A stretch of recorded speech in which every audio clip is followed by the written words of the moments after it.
The Silence of the Storm, a tale of betrayal and revenge. Once upon a time, in a small town nestled between the mountains and the sea, lived a man named Elias. He was not a king nor a prince, but simply a man with a quiet life and a steady heart. He worked as a carpenter, shaping wood with a precision that could turn even the most mundane piece of timber into a thing of beauty. He had a home that smelled of fresh pine and cedar, a wife named Ilara, and 2 children whose laughter filled the air like the sweetest melody. For years, Elias and Ilara lived a life that many would envy, peaceful, content, and filled with love. But like all things in life, this too began to change. Ilara, once the epitome of warmth and affection, began to change. Her smiles became less frequent, her conversations more distant, and her gaze often wandered, as though she was searching for something beyond the familiar walls of their home. Elias, though not blind to the subtle shifts, trusted her deeply, perhaps too deeply. Love, after all, has a way of blinding even the sharpest of minds. But one fateful evening, as the sun dipped below the horizon, casting an amber glow across the landscape, Elias returned home early from his workshop. He expected to find Ilara preparing dinner just as she always had. Instead, he found something far more troubling. The door was ajar, and the faint sound of voices drifted from within. At first, he thought it was a neighbor or perhaps a friend. But then he recognized the tone. A low murmur, full of affection, intimate in a way that sent a cold shiver down his spine. He pushed the door open, and there, standing in the shadows of their living room, was Ilara. She was not alone. A man, tall and broad-shouldered, was with her. Elias knew him, a fellow villager, someone he had trusted. His name was Adrian. The sight of them together, too close, too comfortable, felt like a dagger to his heart. For a moment, time seemed to freeze, and Elias stood there, caught between shock and disbelief. Ilara's eyes widened in horror as she saw him. Adrian, sensing the danger, straightened and took a step back. But it was too late. Elias's heart was shattered, and his world, once built on trust, crumbled before him. The silence that followed was thick with tension. Ilara stammered, her voice breaking, but Elias could hear none of it. He turned and walked away, the sound of his footsteps echoing like the tolling of a funeral bell. That night, Elias sat alone in the dark, his mind racing, betrayed, humiliated. But most of all, he was consumed by a burning desire for revenge. Not the kind that comes from rage, but a cold, calculated kind, one that would make those who had wronged him feel the weight of their actions without a single word being spoken. Days passed, and while Ilara begged for his forgiveness, Elias remained distant. He feigned ignorance of her tears, pretending as though he was still the man who had loved her with all his heart. But in truth, his mind was already far from their home. He was planning. It started with Adrian. Elias knew that the man was proud, boastful, and quick to indulge in his own desires. Elias also knew Adrian's greatest weakness, his obsession with wealth. It was not enough for Adrian to be successful. He wanted to be adored, to be the center of attention in every room he entered. Elias bided his time, watching, waiting for the perfect opportunity.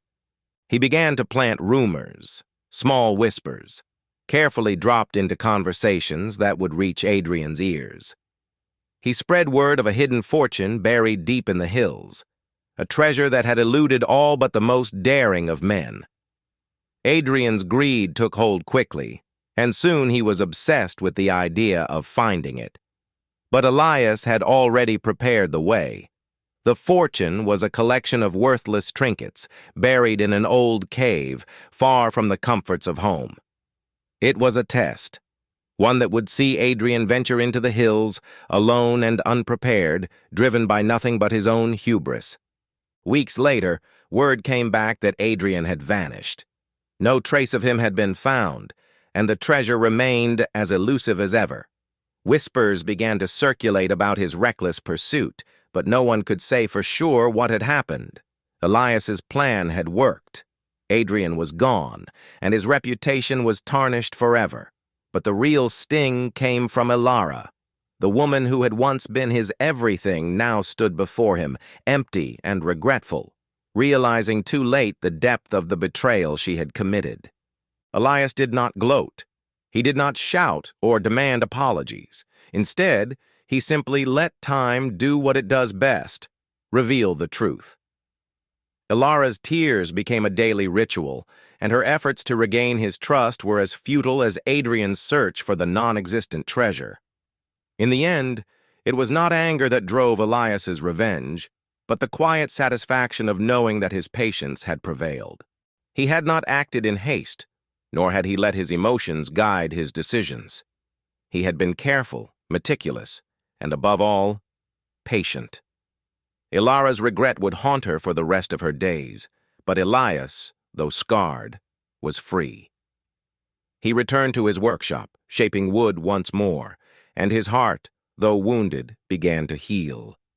For in the silence of the storm, he had found peace. The echoes of vengeance. Months passed, and the seasons changed. The vibrant colors of spring gave way to the rich greens of summer, and then to the fiery reds and oranges of autumn. Elias, though his heart had begun to heal, still carried the weight of the past on his shoulders. He found solace in the rhythm of his work, each strike of the hammer, each carve of the chisel, a small piece of his heart mending with the wood beneath his hands. Yet there was something unspoken, an emptiness that lingered in the corners of his mind, despite the calm that had settled over his life. Ilara, on the other hand, was a ghost of the woman she once was. The village had grown to avoid her. Where once she had been admired for her grace and beauty, now she was the subject of whispered conversations and knowing glances. Her betrayal of Elias and the subsequent downfall of Adrian left her isolated, trapped in a cage of her own making. Yet, she could not escape the shadow of guilt that clung to her, and neither could she escape the hollow feeling that had replaced the love she once had for Elias. One evening, as the sun began to dip below the horizon, painting the sky in hues of purple and gold, Ilara came to Elias's workshop. Her steps were hesitant, as though each one weighed heavily on her. She had come countless times before, begging for forgiveness. But tonight was different. There was something in her eyes, something raw and vulnerable, that Elias had not seen before. "I need to speak with you," she said quietly, her voice breaking the silence of the shop. Elias didn't look up from his work at first. He had heard her pleas many times, each one a reminder of the love they had once shared, now shattered beyond repair. But there was something in her tone this time, an urgency that piqued his interest. He set down his chisel and turned to face her, his expression calm but unreadable. "What is it you want now, Ilara?" His voice was steady, but his eyes were distant, as though a part of him had already moved on long ago. Ilara hesitated, wringing her hands together, her gaze flickering to the floor. "I know what I did was unforgivable. I know I have hurt you more than anyone could ever imagine. But I need to tell you the truth, Elias. About Adrian. About everything." Elias's heart tightened, a fleeting moment of anger bubbling up from the depths, but he kept it in check. He had long since stopped seeking the truth from her. The answers no longer mattered. But there was something in the way she spoke, something desperate, that made him listen. "I never loved him," she continued, her voice barely above a whisper. "I thought I did at first.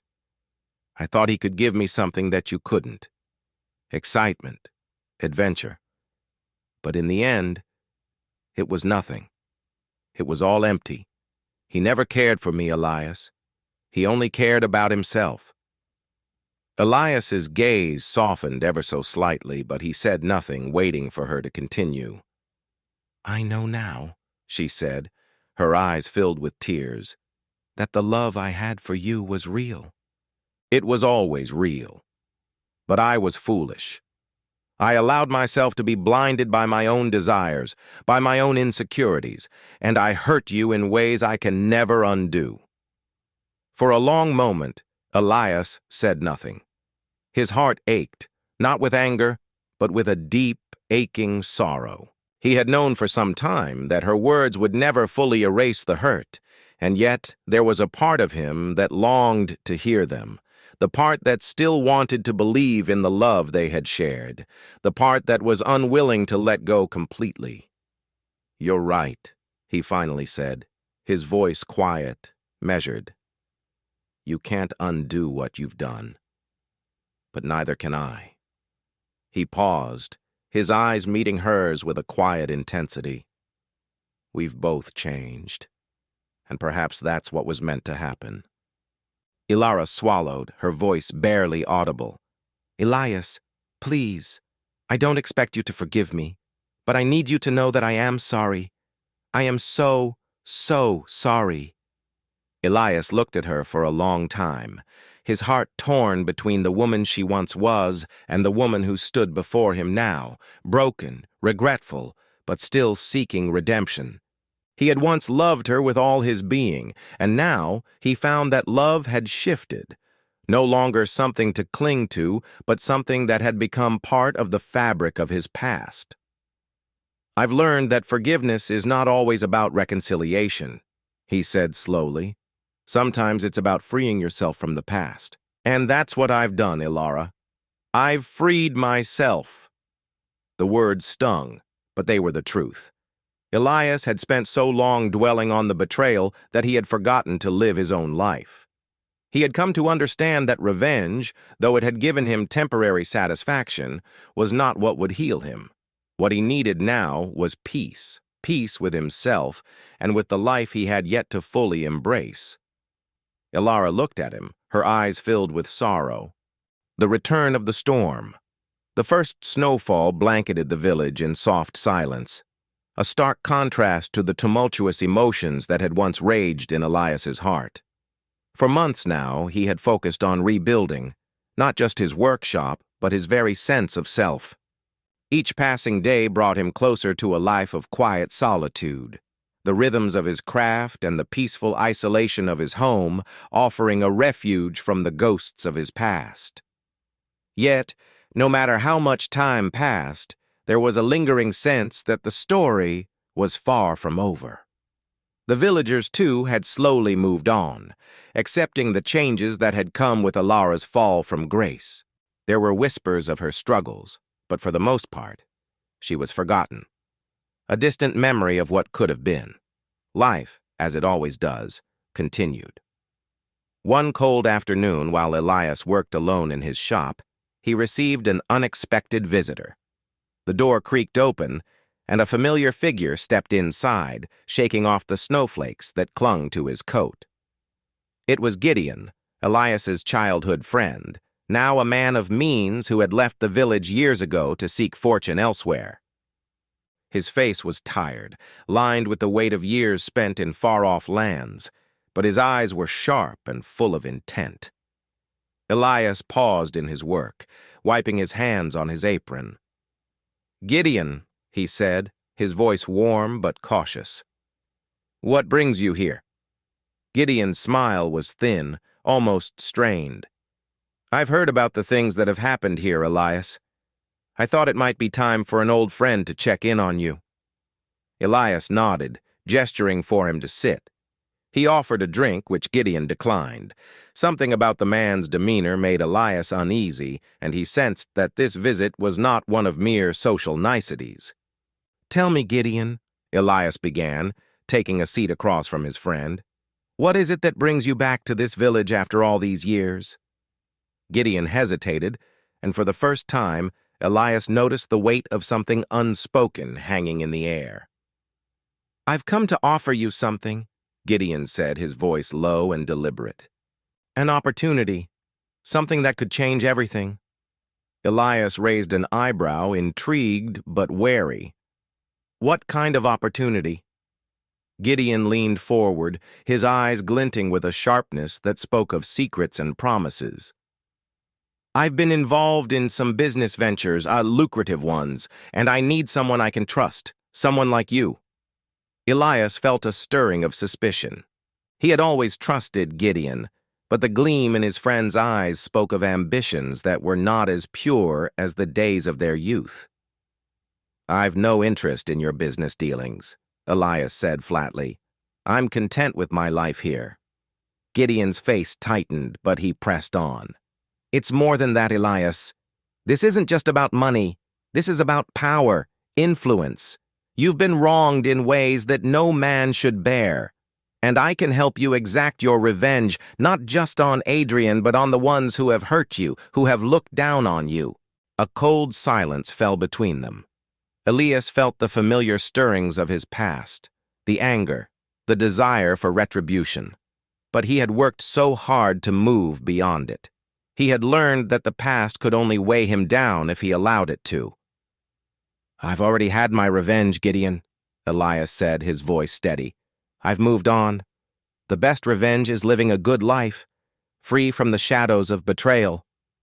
But Gideon wasn't deterred. His eyes burned with something darker, something that Elias hadn't seen before. "You're still a fool, Elias," he spat, standing abruptly. "You think you've won? You think your simple life will give you the satisfaction you deserve? You are a man of ambition, don't you remember that? You deserve more than this life of quiet isolation. You deserve power, influence. Don't you want to make them all pay? Adrian, Ilara, everyone who ever looked down on you." Elias's heart raced at the sound of his old friend's words. The temptation, the fire that burned within him, began to stir. It was true that part of him had always yearned for something greater, something beyond the simple life he had now, but he had learned that revenge, however sweet, was fleeting. The hunger for power, once sated, would leave him empty again. "I've already made my choice," Elias said, standing to his feet. His voice was calm but firm. "You may have your empire, Gideon, but it's not for me. I've built my own life from the ground up, and I'll stand by that." Gideon stared at him, his face a mask of frustration. "Then you are nothing but a coward," he sneered. "You will always be a man of wood and nails, never a man of substance. And when the world continues to pass you by, don't say I didn't warn you." With those final words, Gideon turned and stormed out of the workshop, the door slamming behind him. Elias stood motionless for a long while, his thoughts swirling in a tempest. Part of him felt relief, the choice of the heart. The room was cold, despite the warmth of the hearth crackling in the corner. The firelight cast long shadows on the walls, but it could not chase away the heaviness in the air. Elias stood before Ilara, his mind a whirlwind of emotions. Her presence, so unexpected, sent ripples through the calm he had so carefully cultivated. She had come seeking help he was uncertain he could offer. "I never meant to hurt you," she said, her voice fragile, raw. "I didn't know how lost I was until it was too late. And now, I have nowhere else to turn." Elias felt a tug in his chest. He could still see the woman he had once loved, the woman who had been so full of life, now broken and humbled. Yet, that was not all he saw. He also saw the betrayal, the deception that had torn their lives apart, the years of pain that he had worked so hard to bury. Her request for help felt like a test, one that could undo the fragile peace he had built. "Why now?" Elias asked, his voice steady but heavy with years of unanswered questions. "Why come to me after everything? You destroyed the trust we had. You chose him, Ilara. You chose Adrian over me." She flinched at his words, and for a moment, her gaze faltered. "I know," she whispered, the shame in her voice palpable. "I know I don't deserve your forgiveness, but I can't undo what I've done. I can only ask for a chance to make things right. Not with you, not to change the past, but I need to start over. Somewhere far away, where no one knows me, where I can find peace. maybe even redemption. Elias looked at her, his mind struggling to reconcile the woman standing before him with the betrayal he had endured. Her plea stirred something inside him, a flicker of the love he had once felt for her, now tempered by the years of silence and grief. But he had already moved on. He had already carved a life for himself in the quiet solace of his work. The past, though it had shaped him, no longer ruled him. He had learned that the path to peace lay in letting go, not in holding on to something that no longer existed. "Do you really think you can find peace?" Elias asked quietly. "Or are you just running from the consequences of your actions? Because peace isn't something you can just find. It's something you earn through change, through understanding, through atonement." Ilara's eyes filled with tears as she dropped her gaze. "I don't know where to go anymore, Elias. I've made so many mistakes. I don't know how to fix any of them." Elias stood in silence, his thoughts a tangled web of old wounds and newfound wisdom.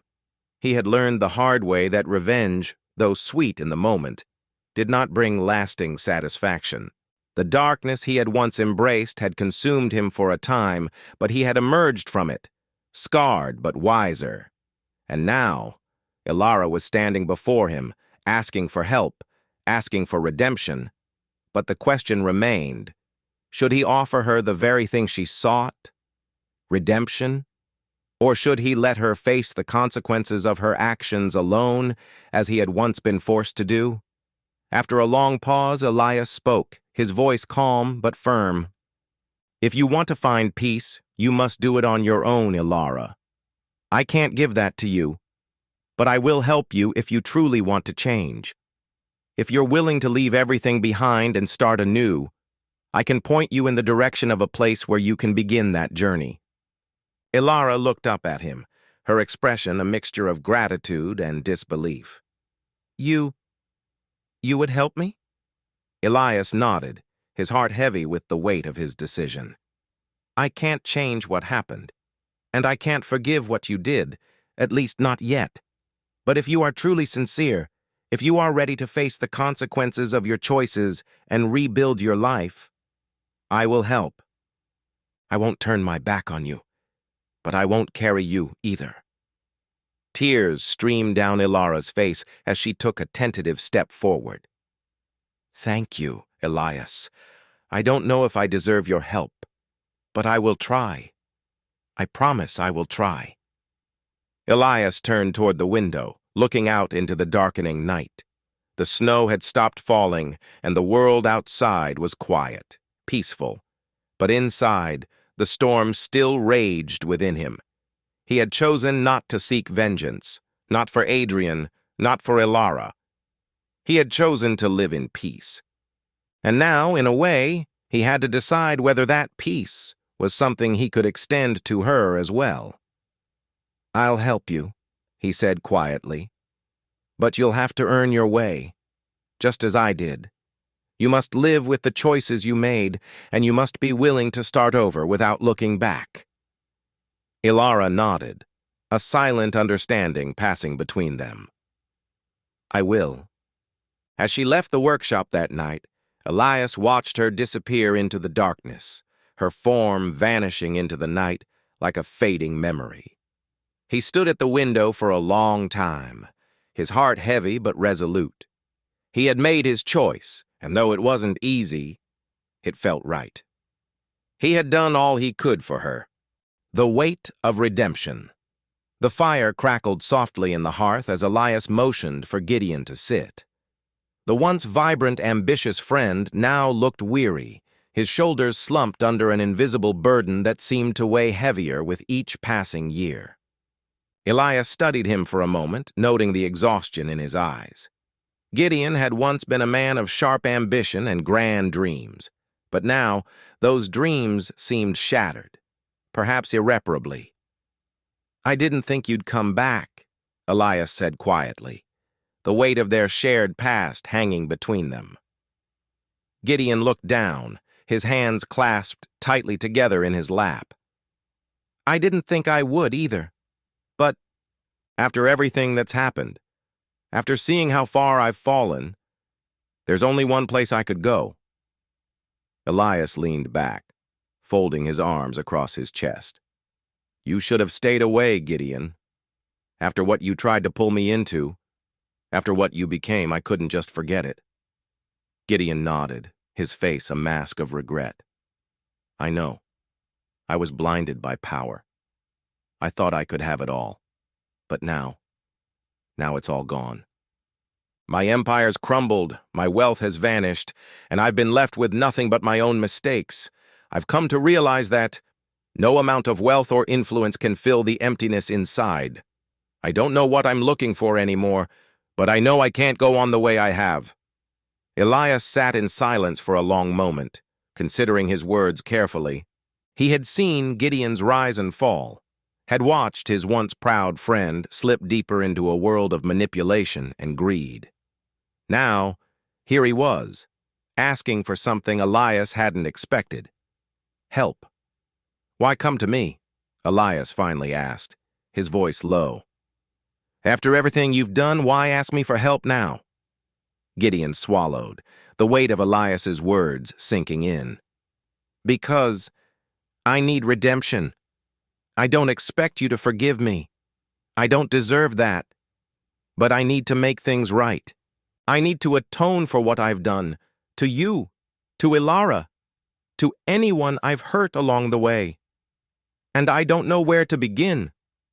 Elias's heart hardened slightly at the mention of Ilara, but he held his ground. This was not about Ilara, nor was it about vengeance. It was about Gideon, his old friend, and the possibility, however slim, that he could change. You don't get redemption just because you ask for it, Elias said, his voice firm. You earn it through your actions, through change. And from where I'm standing, Gideon, you haven't shown me that you've changed. You've caused enough destruction in your life and others to last a lifetime. Gideon looked up, his eyes filled with a mixture of shame and something else. Determination, perhaps.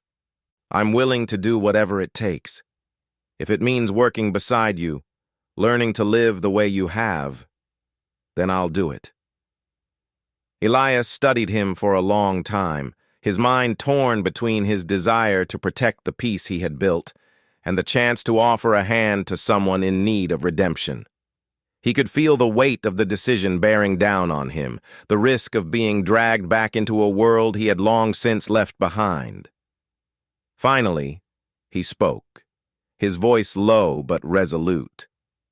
All right, I'll help you, but on one condition. You prove that you can change. You work with me. You stay here, in this village. And you leave your past behind. No more schemes, no more manipulations. You start from the ground up, just as I did. Gideon's face softened, a genuine look of gratitude filling his eyes. I will. I swear it. And so, for the first time in many years, Elias found himself not alone in his journey, but with someone who, despite his past, had the potential to change. Whether or not Gideon could truly leave behind the man he had been was uncertain, but Elias had come to understand one fundamental truth. Redemption was not a gift. It was a battle, one fought over time, through choices and sacrifices. A new beginning. The days that followed were quiet. Elias and Gideon worked side by side, building the very same kinds of wooden sculptures and furniture that Elias had mastered over the years. The work was humble, but it was honest. They both spent long hours in silence, the steady rhythm of their craft acting as a balm to their troubled minds. There were moments when Elias would catch a flicker of old ambition in Gideon's eyes, a hunger for something more. But each time he would remind him gently, "You're not here to rebuild what you once had. You're here to build something new." Gideon didn't always understand, but over time he came to appreciate the simple peace of Elias's life. It was a peace forged through hardship, yes, but it was a peace that allowed him to sleep soundly at night, to find meaning in the smallest of victories. In the evenings when the day's work was done, They would sit around the fire, the weight of the past between them, but also the promise of something else, a future, perhaps, where the mistakes of the past would not define them. The unseen storm. The village had begun to thrive once more. The simple, humble life that Elias had built was no longer just his own, but had become the foundation of a new, quiet community, one that sought peace and a fresh start. People from nearby towns had come, seeking guidance, hoping to heal from their own scars. The warmth of the hearth and the steady hands of the villagers were transforming the land into something new. Elias had found contentment in this new life, not through wealth or power, but through the satisfaction of hard work and the quiet joy of watching the seasons change. Gideon, though still carrying the weight of his past, had slowly earned the villagers' trust. He was a changed man, though the battle within him raged on.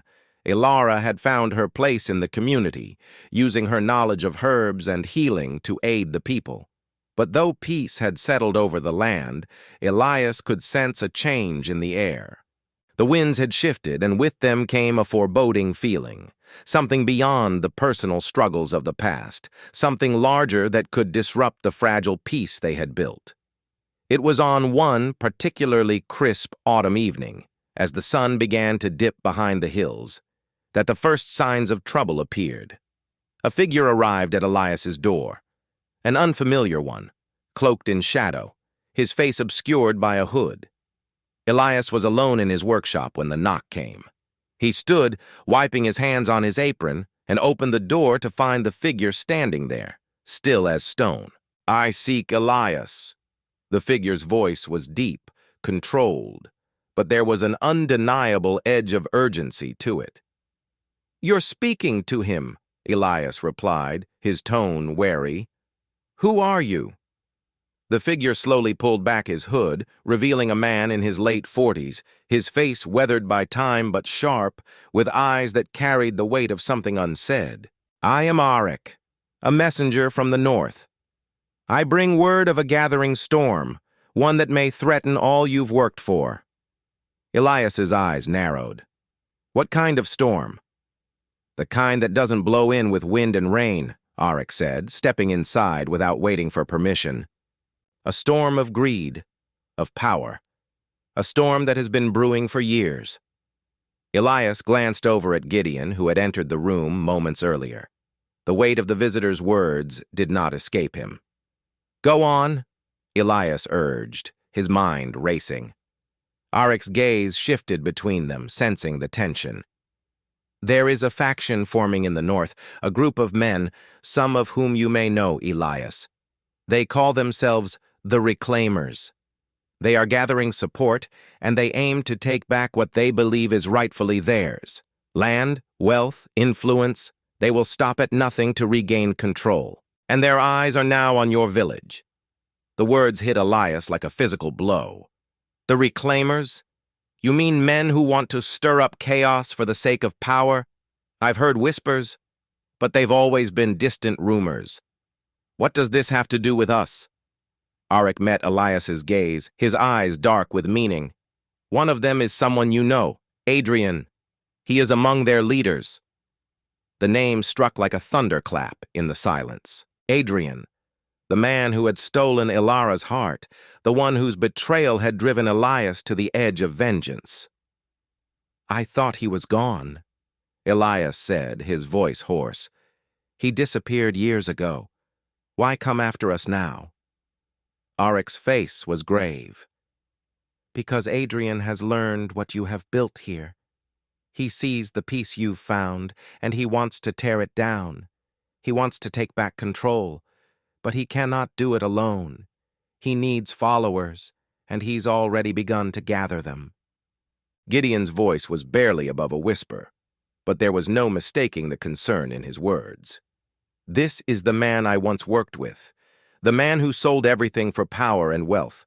If Adrian is behind this, then it's worse than we thought." Elias stood still, the weight of the past creeping back into his heart. The anger he had worked so hard to bury stirred again, but this time it was not just anger. It was something more dangerous. It was a sense of responsibility. He had fought to protect his peace, but now it seemed that peace was under threat. And once again, it was Adrian who had cast a shadow over his life. "What do we do?" Elias asked, his voice calm but resolute. Arik looked at him with a sharp, calculating gaze. "You prepare. You strengthen your village. The reclaimers may come sooner than you think, and when they do, they will not hesitate to destroy everything you have built." Elias's mind raced. He had always believed in the power of peaceful living, of building rather than destroying, of creating rather than conquering. But now, faced with the threat of someone from his past, and with the lives of the villagers at stake, he knew that the time for passive peace had passed. "I will not let Adrian tear this down," Elias said, his voice hardened with a new sense of purpose. The gathering clouds. The night was quiet, the wind howling softly through the trees as Elias stood at the edge of the village, his breath visible in the cold air. The snow had begun to fall more heavily, blanketing the earth in a thick layer of white. It should have been peaceful, but Elias could feel the tension in the air, thick, like the quiet before a storm.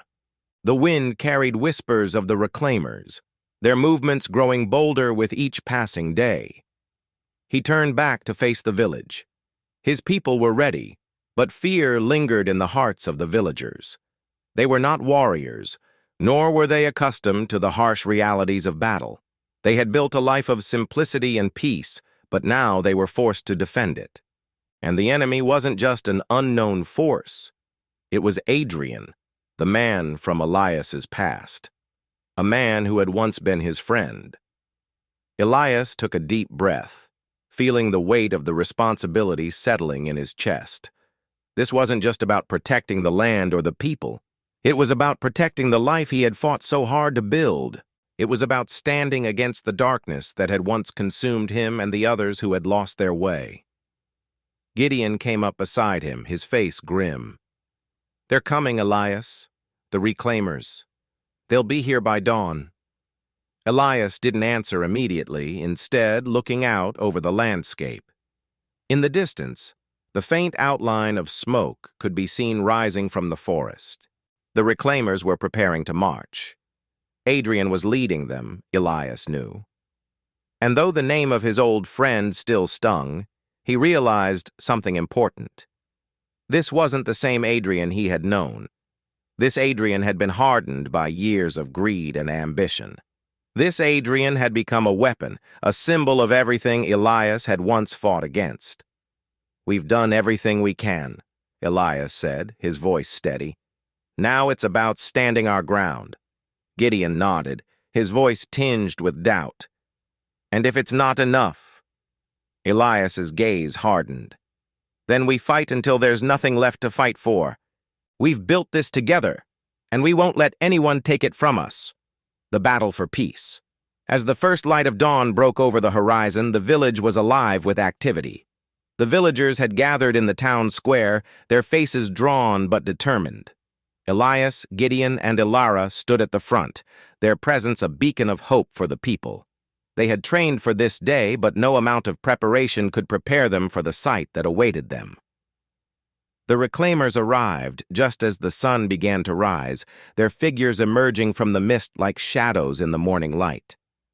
They were a formidable force, warriors, mercenaries, and men driven by the promise of power. At their head was Adrian, his eyes locked on Elias from a distance, a cold fire burning in his gaze. Elias's heart tightened at the sight of him. Adrian was no longer the man he had once known. He was something else entirely now, a force of nature, bent on reclaiming what he believed was rightfully his. And at this moment, the past and present collided. The two forces met at the edge of the village, the tension palpable in the air. Adrian stepped forward, his voice cutting through the silence like a knife. "So, Elias," Adrian called, his tone mocking but with an edge of bitterness. "This is the life you've chosen? This pathetic little village? You think you can stand against me?" Elias stepped forward, his face calm but resolute. "This is my home, Adrian, and I won't let you destroy it." Adrian's lips curled into a sneer. "You've always been weak, Elias. You were never meant for power, for greatness. You were a fool to think you could escape the game." Elias stood firm, his voice unwavering. "I'm not interested in power. I'm interested in peace, and I'll fight for it." The moment hung in the air, a breath before the storm, and then, as if on cue, the reclaimers surged forward. The battle was brutal, fierce, and fast. The villagers fought valiantly. Though they were not soldiers, they defended their homes with everything they had. Elias, Gideon, and Ilara led the charge, standing at the front lines, guiding the villagers, and ensuring that the fight stayed within their control. The fight was not just for survival, it was for everything they had built. Adrian fought with the ruthless precision of a man who had known only power and conquest. His soldiers moved like a well-oiled machine, but Elias's people fought with the desperation of those who had everything to lose. Each clash of steel, each shout of pain, each fall of a brave soul, Elias felt it all, the weight of his choices, the cost of his beliefs. But through it all, Elias remained focused. His goal was not to defeat Adrian, but to protect the future. He fought with the knowledge that the only way to win was to survive, to show the reclaimers that there was more to life than power and greed. A new dawn, a new threat. The land was quiet, too quiet for Elias's liking. Winter had fully settled in, its cold fingers gripping the earth, turning the once vibrant fields into a barren white sea of snow. But amidst the stillness, there was an undeniable tension that lingered in the air, the kind that only those who had lived through war could sense. The village had begun to heal, but the battle against the reclaimers was only the beginning. While the wounds of battle had been mended with time and care, there were deeper, more subtle scars. Scars within the hearts of those who had lived through the conflict. The people had tasted the bitterness of war and violence, and some felt the dark pull of the past trying to drag them back into its grip. Elias sat at the hearth one evening, staring into the fire, his thoughts heavy. He had rebuilt his life once before, after everything had gone wrong, but now there was a new challenge, one that he hadn't anticipated. Peace was a fragile thing. Even the slightest gust of wind could shatter it, and he feared that another storm was brewing. His thoughts were interrupted by the sound of footsteps. Ilara entered the room, her face pale, her eyes wide with something between worry and determination. "There's news," she said, her voice low. Elias stood, his heart racing. "What kind of news?" Ilara hesitated for a moment before speaking again, her voice steady despite the weight of her words. "There are rumors, Elias, whispers from the north. Some of the reclaimers are regrouping. They've found new leaders, new causes. They're coming back. But this time, they're not just after land or power." Elias's blood ran cold. "What are they after?" Ilara's eyes flickered with a mixture of fear and resolve. "They want to break the village's spirit. They want to tear it apart from within." Gideon entered behind Ilara, his face shadowed with the same grimness. "If they can't take the land, they'll take the heart of it. They know we've been through enough. Now they'll target the very people who fought beside us." Elias clenched his fists, the weight of it all pressing down on him. He had fought for the land. He had fought for peace. And now, he realized, they weren't just fighting for survival anymore. They were fighting for something deeper, their very way of life. "I won't let them destroy this," Elias said, his voice steady with resolve. "Not again." The hidden enemy word spread quickly among the villagers, and though fear had a place in their hearts, they were not easily swayed. Elias, Gideon, and Ilara met with the village leaders, discussing the situation and planning their response. This new threat was more insidious than the last. It wasn't just about an army marching on their doorstep. It was about eroding the trust they had built, dividing them, and turning them against each other. But this time, They were not the only ones preparing. The reclaimers were working quietly, carefully. They had learned from their previous failure. They would not repeat the same mistakes. They were infiltrating from within, planting seeds of doubt and mistrust among the villagers. Late one evening, as Elias and Ilara made their way through the village, they noticed something unsettling. A series of strange markings on the houses, symbols carved into the wood. At first glance, they seemed innocuous, almost like the symbols of an ancient tradition. But Elias knew better. He had seen them before, back when the reclaimers had first begun their rise to power. "They're here," Elias whispered, his eyes narrowing as he examined the marks. Ilara nodded, her face grim. "They've begun to work in the shadows. They know the power of manipulation better than anyone. They'll use fear, division, and they'll turn the people against one another." Elias's heart sank. It was happening again. They had been so focused on the physical threat, the army marching from the north, that they had ignored the more dangerous weapon of all, the weapon of the mind. "I need to speak to the villagers," Elias said urgently. "We need to make sure they know what's happening. We can't let them fall for this." A divide in the heart. The next day, the village gathered in the square, the weight of the news heavy in the air. The cold wind bit at their faces, but there was an even deeper chill in the atmosphere, one that had nothing to do with the season. Elias stood before the people, his voice ringing out clear and firm. "The reclaimers are not just coming for our land," he said, his words cutting through the whispers that had begun to stir. "They are trying to turn us against each other. They want us divided. They want us to doubt each other. We cannot let that happen. We are stronger than their lies." But even as Elias spoke, there were murmurs in the crowd. Eyes that had once looked to him for leadership now flickered with uncertainty. There was something in the air, a seed of doubt. Whispers of betrayal. The days that followed were filled with uncertainty. The village was divided, more than Elias could have ever imagined. The reclaimers' whispers had found fertile ground, sowing seeds of doubt and fear among the people. It wasn't just the leaders of the village who had been swayed. Families, friends, and allies were now torn apart. Those who had once fought beside Elias now questioned his every decision. Were his ideals of peace and unity naive? Were they right to have fought against the reclaimers in the first place?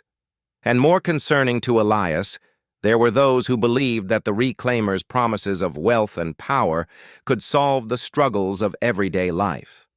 Elias and his inner circle, Gideon, Ilara, and a few others who still believed in the cause, met in the depths of the village hall. The room was dimly lit, heavy with tension, and filled with a sense of impending doom. They had lost so much already. The idea that they might lose the very village they had built felt almost unbearable. "We can't fight this with force alone," Elias said, breaking the silence. "This isn't about soldiers or weapons. This is about our people, our hearts. We need to show them that there is another way. We need to remind them why they fought alongside us in the first place." Gideon, ever the pragmatist, looked at him with furrowed brows. "But how? The reclaimers know how to manipulate people. They've seen what happens when fear sets in. They feed off it. We don't have that kind of power." "I know," Elias said quietly, his voice tinged with sorrow. "But what we do have is the truth. The truth that we fought not for power, but for the peace we once had. That is what they cannot take from us, even if they try to tear us apart." Ilara nodded. "But we must act fast. The longer we wait, the more of the village will fall under their influence. If we don't act now, we may lose them forever."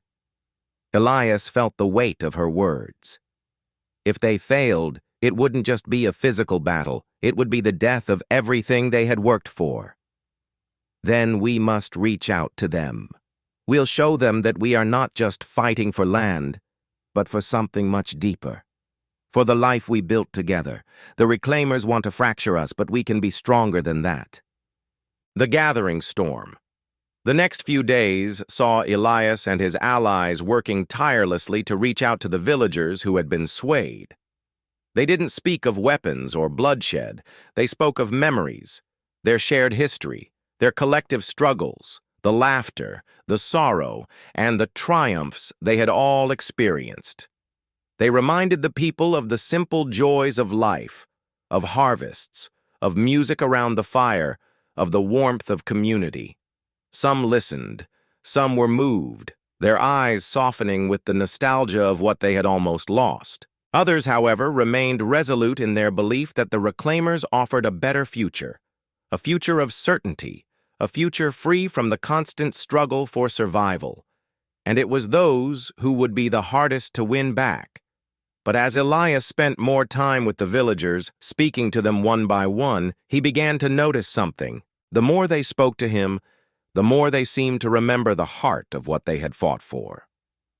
His voice was not just that of a leader, but of a man who had been where they were, who had seen the devastation that came with greed, and who now offered them something pure, the hope of a future built on unity and peace.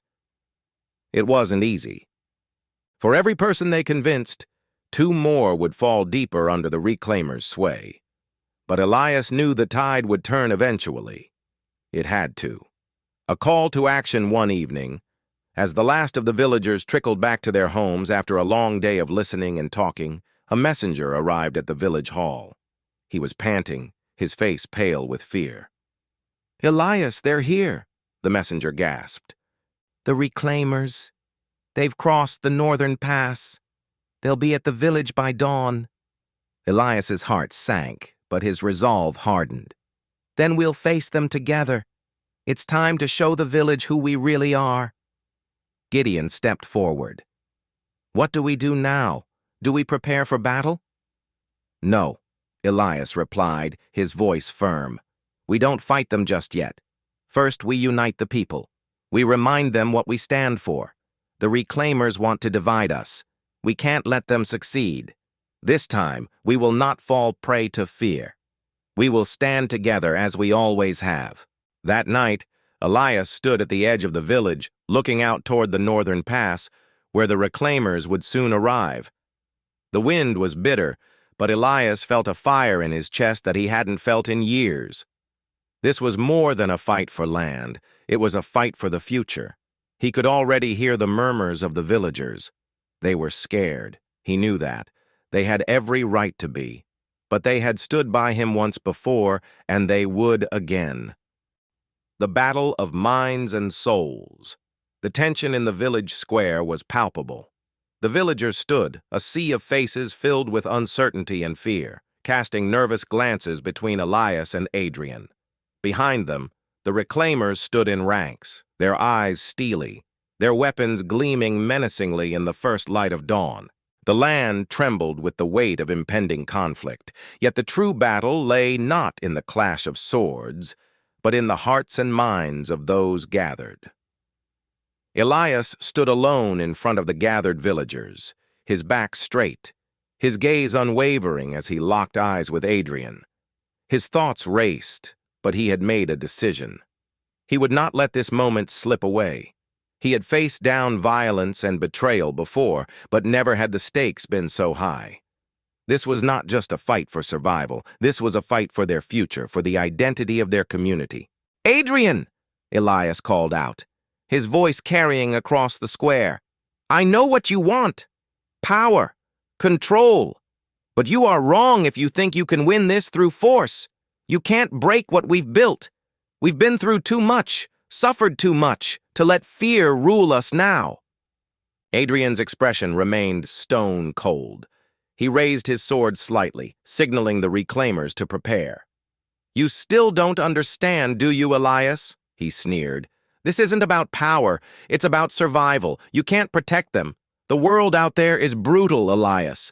You can't shelter them forever. They'll see the truth. When they're hungry, when they're desperate. You know this. Your peace, your ideals. They don't survive in the real world. This is the only way." Elias's heart raced, but he held firm. "The world is harsh, I know, but we've chosen another path. We've chosen to fight for something that lasts. We've chosen each other. This isn't just about surviving. It's about thriving. Together. He turned toward the villagers who stood watching in silence, torn between the promises of the reclaimers and the quiet strength Elias offered. "Look at what we've built here," Elias said, his voice ringing with passion. "Look at your homes, your families, your futures. We fought not for land or riches, but for the hope that we could build something better. We stand united because we believe in something more than power. We believe in each other. That's the true strength." The wind whispered through the trees, the quiet of the moment almost unbearable. The villagers glanced at each other, some still uncertain, others showing signs of awakening. The seeds of doubt planted by the reclaimers had not yet fully taken root. Elias could see that. He could feel it in the air. Suddenly, a voice rang out from the crowd. It was Mara, one of the village's oldest and most respected figures, who had lived through many seasons of hardship. "Elias is right," she called. "I remember the days when we struggled, when we were no more than strangers in the wilderness, battling the elements, battling ourselves. We've survived because we've had each other, not because we bent to anyone's will, but because we chose to stand together. The reclaimers have come to tear that apart. But I believe in what we've built, and I believe in the people who stand beside me." There was a murmur of agreement, quiet, but growing louder. One by one, more villagers began to step forward, their resolve building. They had not fought for riches nor for bloodshed. They had fought for the life they had made together, a life built on shared values, love, and hard-won peace. Elias felt the shift in the crowd. The heart of the village was beating as one again. Adrian saw it too. His expression darkened. He stepped forward, his voice booming, laced with venom. "Fools! Do you think you can defeat me with your pathetic idealism? I have the strength of an army behind me. I will take this village by force if I must." But Elias didn't flinch. He stepped forward too, meeting Adrian's gaze with quiet determination. "You don't understand, Adrian," he said, his voice steady. "Because you've forgotten the power of the people. You've forgotten that the strength of an army is not in its numbers or its weapons, but in the hearts of those who fight for each other. You may have an army, but you don't have the soul of this village." The tension reached its peak. The villagers were standing now, a unified front against the forces that sought to destroy them. They had been divided by fear, yes, but now they stood together in defiance. The power of their shared belief, their unity, had become their greatest weapon. Adrian hesitated, his grip tightening on his sword, his eyes flickering with uncertainty. It was clear that the words Elias had spoken had struck a chord, though whether it was a spark of doubt or the first flicker of regret, only Adrian knew. For a moment, the two men stood facing each other, the weight of the decision hanging in the balance, and then something unexpected happened. The path of healing. In the days following the Reclaimers' surrender, the village entered a tense period of recovery. The physical scars from the conflict were visible, the remnants of burned homes, the remnants of broken lives, but the emotional wounds ran even deeper. Though the Reclaimers had abandoned their fight, there were still those who couldn't shake the fear that this fragile peace could be shattered at any moment. For some, the distrust and betrayal ran too deep to forgive easily. Elias knew that restoring true peace would require more than just the end of the conflict. It would take time, patience, and above all, understanding. He had seen this before in battles of the heart, where victory wasn't marked by the clash of swords, but by the slow, steady healing of the soul. He sat in the village square one evening, watching the sunset paint the sky in hues of orange and gold. Adrian, now an unwilling ally, stood beside him, his once steely gaze now softened by guilt and weariness. "It's strange," Adrian said quietly, his voice carrying the weight of a man who had lost much. "I thought I had control of everything. I thought I knew what it took to rule, to lead. But now I see that I was wrong. All this time I thought I was fighting for something, but I was really fighting against what was right in front of me." Elias didn't respond right away. The silence between them was heavy, but it wasn't uncomfortable. It was the kind of silence that comes after the storm, the kind that invites reflection. "You weren't the only one," Elias finally said, his voice steady. "None of us were. We all thought we knew what was best. But peace. Peace takes more than just defeating an enemy. It takes the willingness to listen, to understand each other. That's the only way we can truly rebuild." Adrian nodded, but his eyes were distant, as though he were lost in a place only he could see. "I don't know if I deserve forgiveness," he murmured. "I've done things, horrible things, things that can't be undone." Elias turned to look at him, his eyes filled with a quiet compassion. "None of us are perfect, Adrian. The question isn't whether you deserve forgiveness, it's whether you're willing to change, to fight for something better. That's where true strength lies." Adrian's eyes met his, and for the first time in a long while, Elias saw the flicker of something more than just regret in his gaze. It was hope, hope that he might yet find a way back from the darkness he had embraced. The first steps of reconciliation. The villagers gathered in the square once more, this time not for battle, but for healing. Elias had called a meeting, one that would begin the difficult task of reconciling the past with the future. The villagers, still uncertain but hopeful, filled the space. Adrian stood at the back, hesitant, but Rihanna, now by his side, urged him forward. When Elias stepped onto the platform in the center of the square, the murmurs quieted. His voice, once filled with the fire of a leader who had seen only war, was now tempered with a calm resolve that seemed to reach deep into the hearts of those who listened. "We've been through a lot," Elias began, his gaze sweeping across the crowd. "We've seen the best and worst of ourselves. We've fought battles on the outside, but the real challenge now lies within. We must rebuild, not just our homes, but our trust. We must heal the wounds that go deeper than the flesh. It won't be easy, but if we do this together, we can come out stronger than before." The crowd was still, listening intently. It was as though the whole village held its breath, waiting for the first sign that this fragile peace could survive. Adrian stepped forward, his expression conflicted.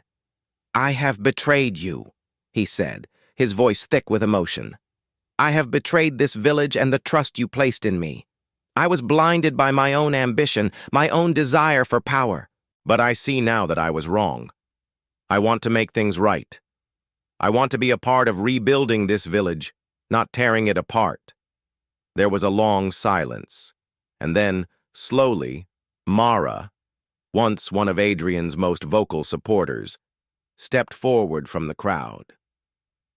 "It takes a great deal of courage to admit when we're wrong," she said, her voice steady. "But it takes even more courage to change. I can see that Adrian is sincere, and I believe that together we can move forward. We can rebuild what was lost." And just like that, the first cracks in the walls of distrust began to form. It was a small gesture, but it was a beginning. Slowly, others stepped forward, voicing their own desires to heal, to move past the bitterness of the past. They didn't expect miracles overnight, but they were willing to take the first step. The long road ahead. Weeks passed, and while the village began to heal, the road ahead remained difficult. The physical scars from the Reclaimers' attack began to fade as the villagers worked together to rebuild their homes, their crops, and their lives. But the emotional scars were slower to heal, and trust, once broken, was never fully restored without effort. Elias continued his work with the people, not just as a leader, but as a listener. He met with the villagers one by one, learning their fears, their hopes, their dreams for the future. He worked to rebuild the relationships that had been damaged, to mend the rifts that had formed during the conflict. And through it all, He never stopped reminding them of the strength they had found in one another. Adrian, too, worked tirelessly, but in a quieter, more humble way.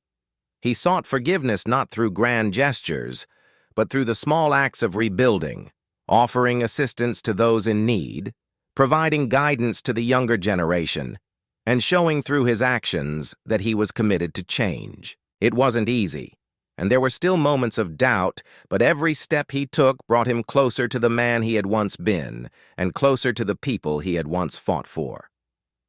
Rihanna stood by his side, offering him the support and counsel he had once denied. Her loyalty, never faltering, had become a beacon of hope for those who still questioned Adrian's intentions. A new dawn, as the seasons changed. So too did the village. The new community that began to emerge was not one without its struggles, but it was one built on understanding, on the lessons learned from the darkness that had once threatened to consume them. One crisp morning, as Elias walked through the village, he paused by the same tree where he had stood the day the reclaimers had first arrived. The village was alive with activity, children playing, workers tending to the fields, and families laughing together as they prepared their meals. He smiled to himself, feeling the weight of the past lift ever so slightly. They had done it. They had overcome the darkness. And while they still had far to go, they had found something precious, the belief that they could build a future worth fighting for. And with that belief in his heart, Elias knew one thing for certain. The village was no longer just a place on the map. It was a home, a place where the bonds of community were stronger than any threat that might come their way. Together, they would face whatever the future held. Together, they had forged a new dawn,